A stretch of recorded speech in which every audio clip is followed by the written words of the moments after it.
Morning students, we are continuing our chapter that is state government topic termination of membership of the members।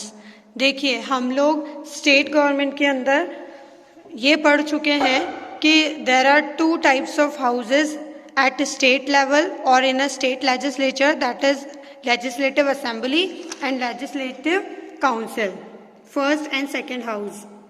Then we are reading about formation of legislative assembly, in which we know that maximum number must be 500 and the minimum number is 60। Okay, continuing that, we already read about the qualification required to become the member of the legislative assembly, and now it's turn to know about the termination of the membership of the member from the legislative assembly। It means एक member को terminate भी किया जा सकता है assembly में से, लेकिन वो किन किन कंडीशंस में उसे टर्मिनेट किया जा सकता है या हटाया जा सकता है वो हम देखेंगे। If a person is elected as a member of both the houses of the state legislature, it means अगर स्टेट लेजिस्लेचर के दोनों हाउसेस के अंदर अगर वो इलेक्ट हो जाता है, मतलब एक पर्सन जो है वो लेजिस्लेचर के दोनों ही हाउसेस असेंबली और काउंसिल दोनों में इलेक्ट हो जाता है, then he will have to resign from the membership of any one house. Obviously तो उसको एक हाउस से रिजाइन करना पड़ेगा, है ना। अब एक इंसान दोनों हाउसेस में तो नहीं हो सकता ना, तो उसे रिजाइन करना पड़ेगा। और सेम कंडीशन अगर एक member already member of parliament है या उसका एमपी में इलेक्ट अगर वो एमपी बन जाता है, वो इलेक्ट हो जाता है as a member of parliament, है ना, और वो इलेक्ट हो जाता है एज ए एमएलए भी, means member of legislative assembly भी, तब भी उसको एक जगह ही चुननी होगी और एक जगह से रिजाइन देना होगा। ठीक है, assembly of a state at one time, मतलब एक समय पर वो दो जगह पर या ना तो दोनों हाउसेस का एक साथ मेंबर हो सकता है और ना ही सेंट्रल और स्टेट लेवल की जो लेजिस्लेचर्स हैं उन दोनों में सेम टाइम पे, मतलब एक पर्सन दोनों जगह मेंबर नहीं हो सकता, या तो वो एमएलए ही हो पाएगा या तो वो एमपी ही हो पाएगा। ठीक है, एक जगह से उसको रिजाइन देना होगा। A person can be terminated if he remain absent for a continuous period of 60 days from the meeting of the respective house of the legislature without prior permission। एक इंसान टर्मिनेट हो सकता है if he remain absent, अगर वो absent रहता है continuous 60 days तक, यानी 60 दिनों तक अगर वो एब्सेंट रहता है मीटिंग में से बिना किसी प्रायर परमिशन के, किसी को बिना बताए या किसी बिना परमिशन लिए अगर कोई इंसान मीटिंग में 60 डेज तक एब्सेंट रहता है तो वो क्या हो जाएगा, टर्मिनेट कर दिया जाएगा। देखो, अगर तुम बिना बताए 7-8 महीने तक स्कूल में नहीं आते हो तो टीचर क्या करेगा? फिर टीचर यही सोचेगा ना कि आप जा चुके हैं स्कूल से, आपको टर्मिनेट कर दिया जाए। स्कूल कोई तो एक्शन लेगा जब आपकी अटेंडेंस पूरी नहीं होगी। ठीक है, बिल्कुल वैसे ही। After being elected as a member of any house, if it is felt that the person does not have the required qualification, देखिए एक इंसान इलेक्ट हो गया है ना, मतलब निर्वाचित हो गया, चुन लिया गया है, लेकिन उसके बाद जब वो अपनी चेयर पे बैठता है, काम करता है, तब पता चलता है कि उसकी जो क्वालिफिकेशन है वो अप टू द मार्क नहीं है, या वो इनकेपेबल है उस चेयर के या उस काम के, या फिर वो पर्सन दिखता है कि मतलब वो सही प्रॉपर काम नहीं कर पा रहा, then he can be terminated from the membership. तो उसको हटा दिया जाता है, असेंबली में से टर्मिनेट कर दिया जाता है। तो 3 पॉइंट्स हमने देख लिए टर्मिनेशन के। 3 पॉइंट्स के अंदर पहला पॉइंट हमने क्या देखा कि सेम टाइम पे वो दोनों हाउसेस का मेंबर नहीं होगा एट द सेम टाइम, और सिमिलरली वो एमपी और एमएलए दोनों एक टाइम पे नहीं हो सकता, या तो एमपी बनेगा या तो एमएलए ही बनेगा, दोनों में से एक जगह उसको रिजाइन देना पड़ेगा अगर दोनों में इलेक्ट हो गया है तो। A person can be terminated if remains absent for a continuous period of 60 days, अगर एक इंसान 60 दिनों तक एब्सेंट रहता है कॉन्टिन्यूसली तो उसको क्या कर दिया जाएगा, टर्मिनेट कर दिया जाएगा। और अगर एक इंसान इनकेपेबल है अपने जिम्मेदारियों के प्रति या उस चेयर के प्रति या जिस भी काम को उसको करने दिया है उसके प्रति, तो उससे टर्मिनेट कर दिया जा सकता है। देखिए, लेजिस्लेटिव असेंबली 5 ईयर्स की होती है, पर इसके टेन्योर के कंप्लीशन से पहले इसको रिमूव या फिर क्या बोलते हैं उसको, डिसॉल्व किया जा सकता है। ठीक है, but if A declaration of emergency, कल भी बताया था कि अगर इमरजेंसी डिक्लेयर हो रही है या डिक्लेयर होने की प्रोसेस में है तो पार्लियामेंट चाहे तो लॉफुली लेजिस्लेटिव असेंबली का टाइम 5 साल से ज़्यादा एक्सटेंड कर सकती है, लेकिन कितना, 1 साल तक, मतलब एक बार में वो 1 ईयर तक ही टाइम एक्सटेंशन दे सकती है। और साथ में ये भी बताया है and in any condition this term can not B more then 6 months after termination of declaration of emergency.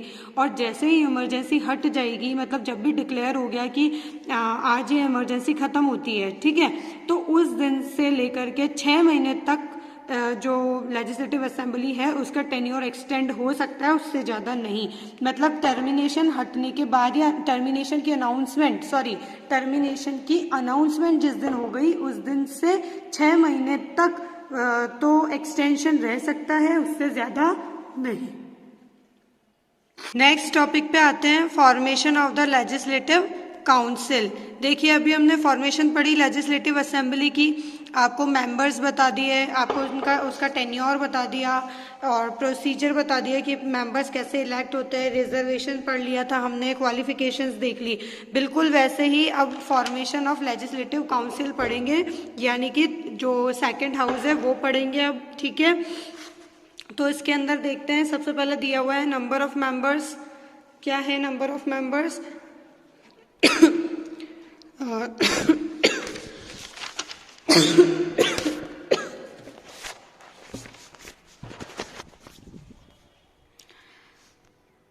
First point, number of members. Legislative Council is the second or upper house of the state legislature.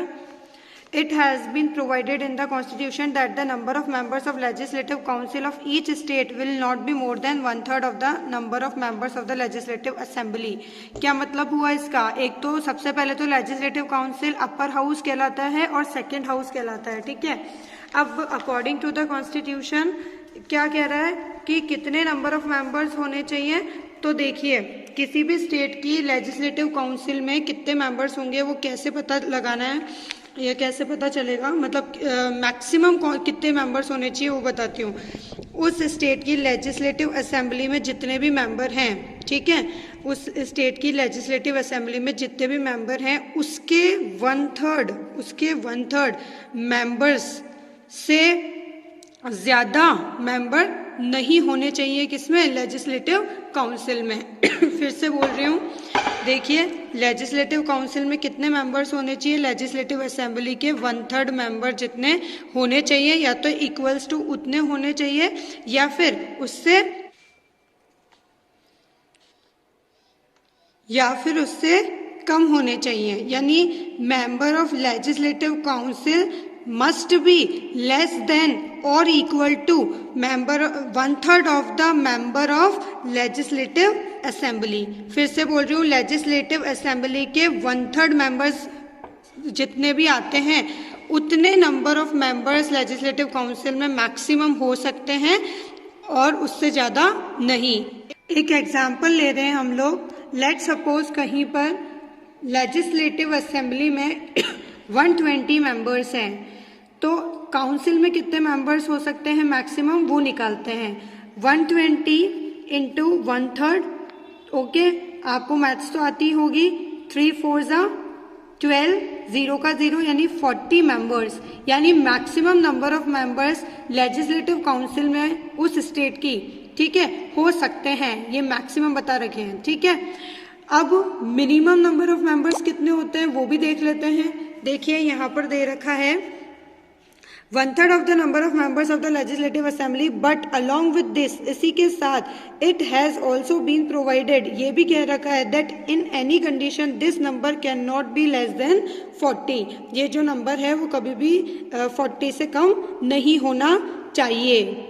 कौन सा? ये जो है legislative council के जो members हैं वो 40 से कम नहीं होने चाहिए। तो देखिए यहाँ पर जहाँ पर असेंबली में 120 मेंबर्स थे उसका 1/3 निकाला तो 40 आ रहा है। क्या 40 से कम है? नहीं। तो मतलब मैक्सिमम भी यहाँ पर 40 हो गया और मिनिमम 40 तो वैसे भी आपको गिवन है, ठीक है। इस केस के अंदर मान लीजिए कोई और एग्जाम्पल ले लेते हैं, 150 मेंबर्स हैं किसी जगह पर लेजिस्लेटिव असेंबली में, तो उसका 1/3 निकालेंगे,